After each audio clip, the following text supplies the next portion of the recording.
Blíži se nám Světový den psoriázy, v Čechách známe taktéž jako lupenky, a abychom lépe pochopili, o jaké onemocnění se vlastně jedná a kolik lidí postihuje, pozvali jsme si k dnešnímu rozhovoru s odborníkem pana primáře Tomáše Kampeho z dermatovenerologické kliniky Univerzitní nemocnice v Košicích. Dobrý den. Dobrý den, prajem a ďakujem za pozvání.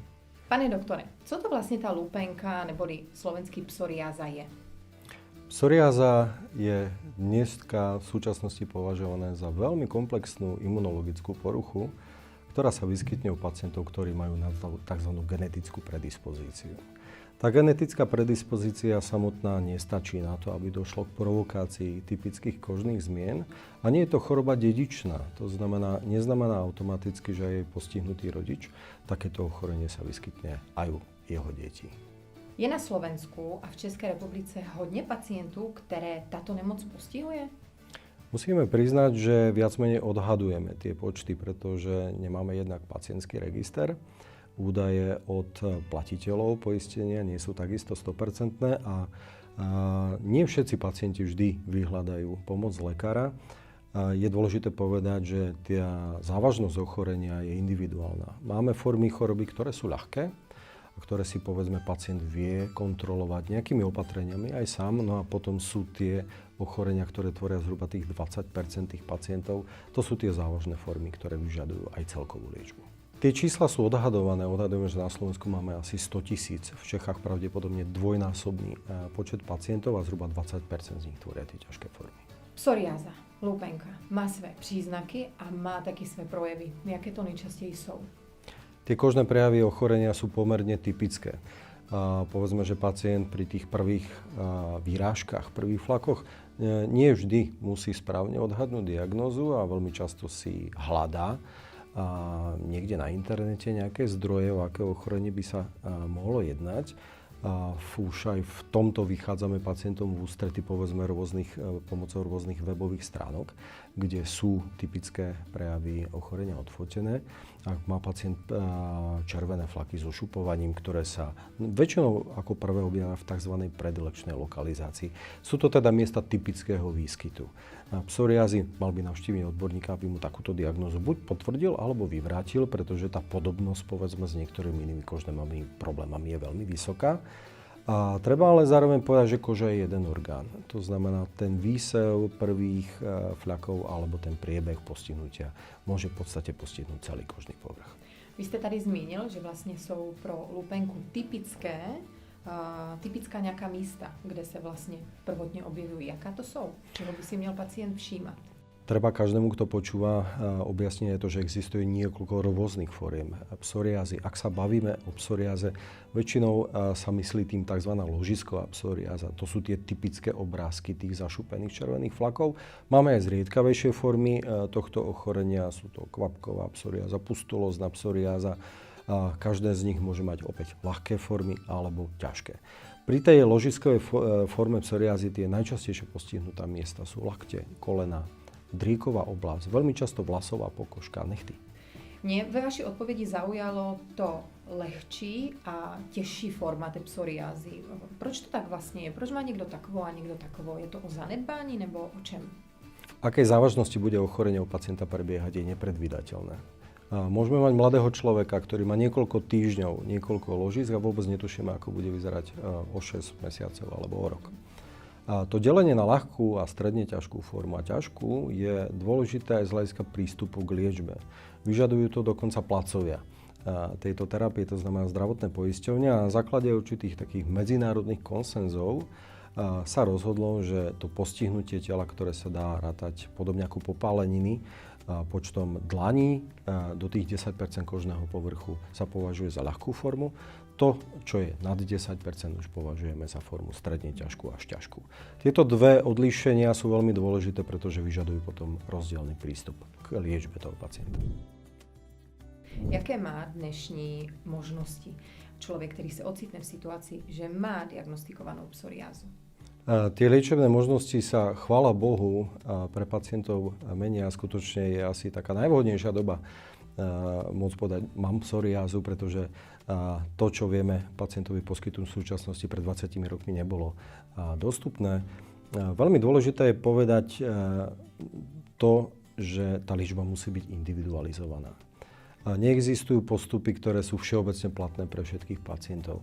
Či už je to vek, či už sú to rôzne pridružené choroby, či už sú to rôzne prekážky týkajúce sa napríklad životných plánov u mladých žien, u žien v plodnom veku. To sú všetko faktory, ktoré pri výbere terapie musíme brať do úvahy. Samozrejme, tým veľmi dôležitým je práve tá závažnosť toho ochorenia. Oproti minulosti sa situácia zmenila a je v podstate výsledkom poznania, čo to psoriáza je. Ako prebiehajú tie imunitné poruchy. A vďaka technológiám, ktoré máme k dispozícii, vďaka genovému inžinierstvu, dneska vyslovene vieme vyrobiť cielené strely, ktoré tieto zápalové cesty dokážu prerušiť. Čo je veľmi dôležité je povedať, že tá liečba je nielen účinná, ale je pre pacientov bezpečná. Je vždy dôležité myslieť na to, čo sa stane. Ak pacientovej tele prerušíme nejaký proces a či z toho nevyplývajú nejaké riziká. Takže aj cielené terapie, biologická liečba, ale aj klasická tabletková liečba sú výsledkom sledovania, vyšetrovania a samozrejme dialógu medzi pacientom a lekárom, pretože hneď v úvode ako prvú vec potrebujeme stanoviť cieľ, kam sa liečbou chceme dostať a vedieť pacientovi tento cieľ zreálniť. Či napríklad na jeho strane nie sú prekážky, ktoré by viedli k dosiahnutiu takýchto cieľov. A sú niekdy nejaké překážky? Musí vám je říct pacient, anebo to zjišťujete vlastne z toho stavu, ve kterém on sa momentálne nachází? My to väčšinou pri tom vyšetrení, či už vizuálne alebo z anamnézy, samozrejme zistíme, pretože ako som už povedal, samotná genetika nestačí. Na to, aby k prejavom ochorenia došlo, k tomu potrebujeme spúšťače.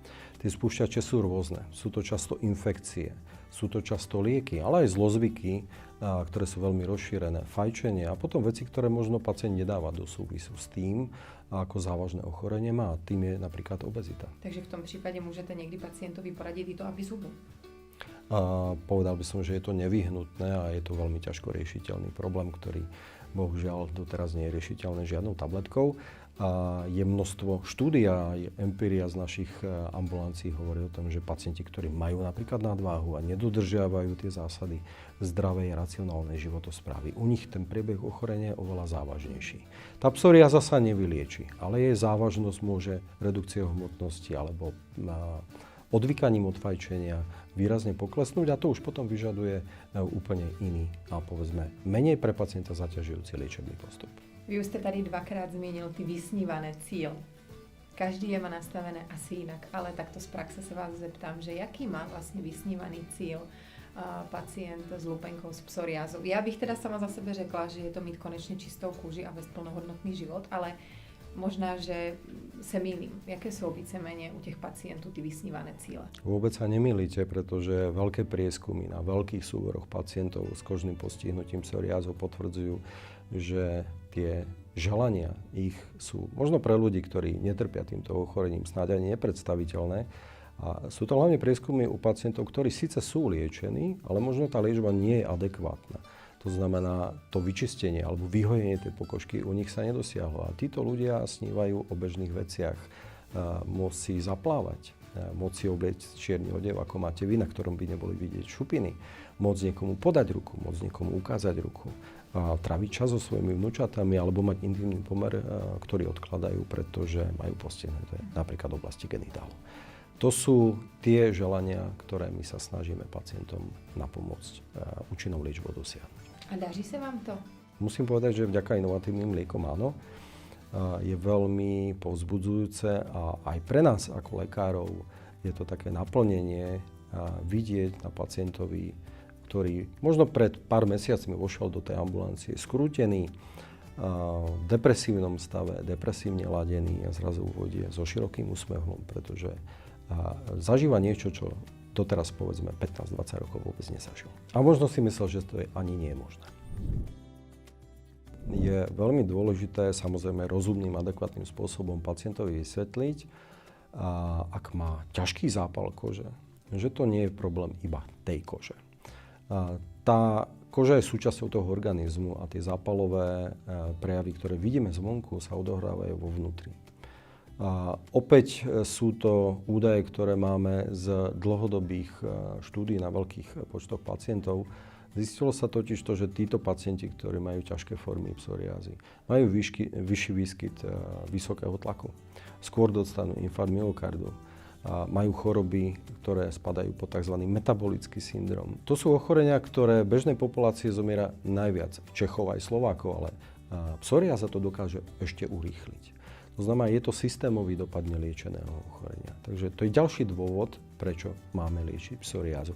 Nielen zlepšiť to psychické zdravie a zabrániť nejakým psychiatrickým problémom, ale zároveň oddialiť vznik týchto srdcovo-cievnych a metabolických ochorení, ako je cukrovka, infarkt myokardu alebo mŕtvica. A 40% pacientov, ktorí majú ložiskovú psoriázu, objavujú sa u nich aj postihnutie kĺbov.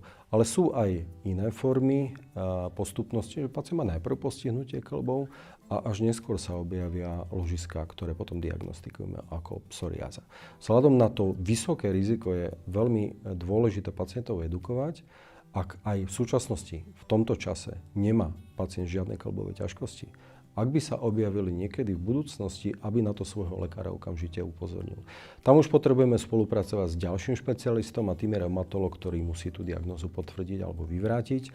A tu nám vyslovene ide o čas, pretože to kĺbové poškodenie je veľmi často nevratné a je veľa pacientov, ktorí majú neskoro alebo vôbec nediagnostikovanú psoriatickú artritídu a nedostávajú sa tak k liečbe, ktorá môže tým pacientom zlepšiť život. Na koho sa teda môže takto nemocný človek obrátiť? Kto je ten prvý? Kožný lekář nebo všeobecný lekář? Tá prax sa líši od krajiny ku krajine a myslím, že v našich podmienkach ten pacient ako prvé, keď má niečo na koži, tak vyhľadá dermatológa. A ak je diagnóza psoriázy potvrdená, je už potom na pacientovi, či vyhľadá nejakého špecialistu, ktorý sa zaoberá liečbou psoriázy, ale môžeme povedať, že dneska dokonca aj tie inovatívne molekuly, o ktorých veľmi často počúvame z médií, sú dostupné na každej kožnej ambulancii, to znamená, môže ich predpisovať každý jeden dermatolog. Vy ste specialista na psoriázu. Ste momentálne v praxi, kdy léčite hlavne pacienty s psoriázou. A mne teda zajíma, aké by byly rady nebo doporučení na závěr našeho rozhovoru pro pacienty, kteří momentálne týmto onemocněním si prochází, anebo si právě zjistili, že to, o čem jsme dneska mluvili, je pravděpodobně psoriáza. Snáď ako prvú radu by som doporučil neodkladať návštevu toho špecialistu. Tie informácie sú veľmi dôležité. My vieme, že čím skôr začneme pacienta účinne liečiť, nie len dosiahneme to psychické zlepšenie, ale môžeme zmeniť priebeh ochorenia. Môžeme zmeniť prognozu tej choroby. Pacient si to neuvedomuje, skôr si to uvedomujú tí, ktorí prichádzajú po 20-30 rokoch trvania ochorenia a sú frustrovaní. Sú frustrovaní z jednoduchého dôvodu, pretože v minulosti im boli poskytnuté liečebné postupy, ktoré boli dostupné, ale neboli natoľko účinné ako dnes. Možno často tí pacienti ani nevedia, že tá doba sa zmenila, že ten pokrok priniesol nejaké nové poznatky, že sú tu nejaké nové lieky, ktoré nepreháňam, skutočne po jednej injekcie môžu priniesť pacientovi úplne niečo iné. Ja vám veľmi pekne ďakujem za to, že ste přijal pozvání k dnešnímu rozhovoru a vám ostatním přeju všechno dobré a hlavně zdravou a čistou kůži. Pekný den, nashledanou. Dovidenia, ďakujem pekne. Rozhovor s odborníkom na tému psoriáza vám prináša AbbVie. Meníme pacientom život. Modrý koník SK. Web, kde si mamičky pomáhajú.